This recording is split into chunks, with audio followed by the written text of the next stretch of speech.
জ্বালানি তেল সরবরাহ নিয়ে ব্রিফ করছে চট্টগ্রাম বন্দর কর্তৃপক্ষ। সরাসরি যাচ্ছি সেখানে। মেজর শেয়ারিং হচ্ছে কিন্তু ডিজেল, পেট্রোল, অকটেন। বাস্তবতা হচ্ছে সংকটটা কিন্তু মূলত ওই জায়গায়। রেইনবো অলরাউন্ডার এক্সটেরিয়র পেইন্ট বাড়ির বাহিরের দেয়ালের সুরক্ষা নিয়ে থাকুন নিশ্চিন্ত, সাথে পাচ্ছেন 10 বছরের ওয়ারেন্টি। এখন আমরা যেটা দেখলাম যে এই আপনার আমরা এলপিজির কথা শুনছি, এলএনজির কথা শুনছি, কিন্তু আমরা পেট্রোল, অকটেন, ডিজেল এগুলো নিয়ে খুব বেশি স্পষ্ট কোনো তথ্য পাচ্ছি না। মানুষ সত্যতা বলতে কি, গত পরশুদিন পারলে আমাকে একজন রাইড শেয়ারার আমাকে মারে।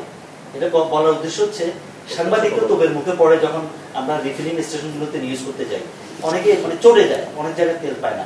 এখন একটু স্পেসিফিক যদি আপনি যদি বলেন কষ্ট করে, যে আমাদের যে পাইপলাইন, এই যে বললেন যে 10টা আসতেছে, যে 2টা আসবে আজকে বা 6টা আছে, উদ্বেগের যে জায়গাটা পেট্রোল, ডিজেল, অকটেন, এইগুলোর স্ট্যাটিস্টিক্সটা কি আছে, বাস্তবতা কি?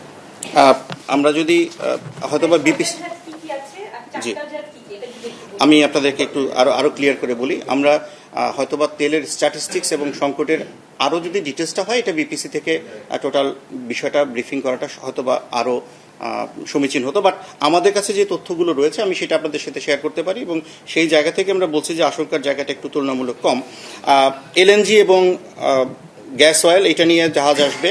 আমাদের যে 4টা জাহাজ আগমনের অপেক্ষা আছে, সেটার ভিতরে 2টা হচ্ছে আমাদের এলএনজি নিয়ে আসবে, এরপরে একটা আসবে গ্যাস অয়েল নিয়ে, এবং একটা আসবে এলপিজি নিয়ে, যেটি 4টা এখন অন দ্য ওয়েতে রয়েছে।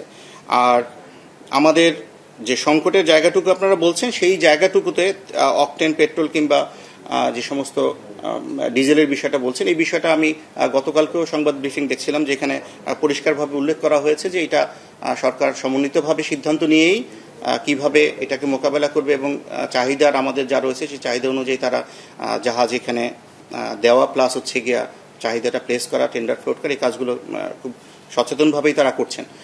আমরা মনে করি যারা ইউজার লেভেলে আমরা আছি, আমাদেরও সচেতনতার প্রয়োজন রয়েছে, যে এই সংকটের জায়গাটা কতটুকু বাস্তবিক এবং কতটুকু অন দ্য গ্রাউন্ড সেটা দেখার বিষয়। এখানে আমাদের কাছে অ্যাটলিস্ট যানবাহন সংক্রান্ত যে বিষয়টা আমাদের নজর এসেছে, সেটা হচ্ছে গিয়া বিগডা থেকে একটা তারা পয়েন্ট বলেছিল, যে সমস্ত গাড়িগুলোতে তাদের পণ্য পরিবহন হয়, তারা তেলের বিষয়টা নিয়েছে। আমরা তাদের যে সমন্বিত চাহিদাটা রয়েছে সেটা বাংলাদেশ পেট্রোলিয়াম কর্পোরেশনের কাছে দিয়েছি। তো এখন যদি তাদের কোনো সমস্যা হয় ফার্দার, হয়তো আমাদের কাছে আসলে আমরা সমন্বয়গুলো করে দিতে পারবো।